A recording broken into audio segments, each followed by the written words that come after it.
আবু সাইদ মুগ্ধ, আবু সাইদ মুগ্ধ, আমরা বাসায় ঢুকতে না, আমরা বাসায় ঢুকতে আমরা কি বাসায় ওনার বাসায় 24 ঘন্টা আমার বাইরে ঘন্টা ওখানে ঢুকতে পারো না। না স্যার, তুমি আমি অনেক কিছু পারি না, আমরা অনেক কিছু পারি না, আমরা তো অনেক কিছু পারি না, আপনারা তো পারেন, আপনারা সেটা করতে চান না কেন? পকেট আপনি ঢুকে পড়েন স্যার, তুমি আমাকে আটকে রেখো, চলো যাই না স্যার, আপনি এখানে আটকাবো বাসায় এখানে অনেক মানুষজন আছে। আচ্ছা সবাই বেরোবে, ওনার আমাদের উপরে আমাদের না স্যার, আমাদের প্রতি প্রাণের দায় তার আছে, সেইটা পারে না, সেইটা এসি গাড়িতে চলে এসেছে বাসায় ঢুকে দেবে।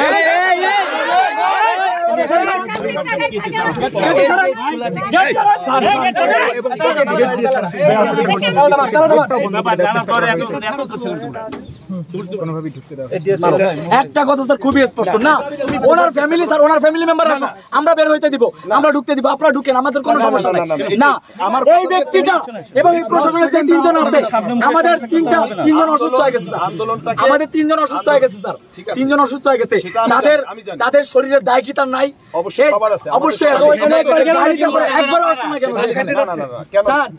এই আন্দোলনের জুলাই আন্দোলনের উপর দিয়ে তারা চেয়ারে বসে, তিনি যেদিন প্রথম দিন আমার সাথে মিটিং করে, হ্যাঁ সেদিন বলছিল যে শহীদদের রক্তের সাথে আমি বেইমানি করবো না, শহীদদের রক্ত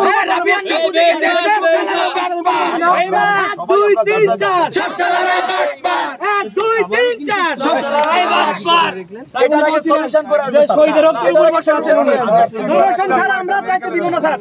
একটা করে একটা মেডিকেলে যাচ্ছে, ন্যূনতম মানবতা পর্যন্ত